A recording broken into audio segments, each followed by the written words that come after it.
আমাৰ ঘৰৰ কমলা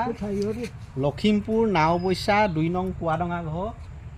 এইয়া কমলা 100 আহি ছিঙিলে সিহঁতি 100 আহি এয়া ছিঙিলে আৰু এইটো আমাৰ মাৰ নামটো কমলা যে সেইকাৰণে আমাৰ ঘৰত খুব কমলা হয় আৰু বাপৰে দেউতাই 100 আহি মান ছিঙিলে আৰু ভিতৰত আৰু আছে বহুত এইখিনি আমি লৈ যাওঁ এতিয়া ৰাস কৰি ঘূৰি ফুৰিছে পাপৰিয়ে এতিয়া কমলা খাই আমি ঘূৰি ফুৰিম আৰু আছে চিঙা এইফালে নাই ফিনিছ চব কথা এটা দেখুৱাচোন এনেকৈ এইটো দেখুৱা এইটো দেখুৱা এইটো তেনেকৈ কমলা এইটো কমলা ঘৰৰ কমলা ফাৰ্ষ্ট টাইম খাম আৰু আমাৰ কেমেৰা পাৰ্চনে খাব পাপৰিয়ে এয়া কেমেৰা পাৰ্চন আৰু এপিচ খাওঁ ন এতিয়া মজা পূৰা দিছে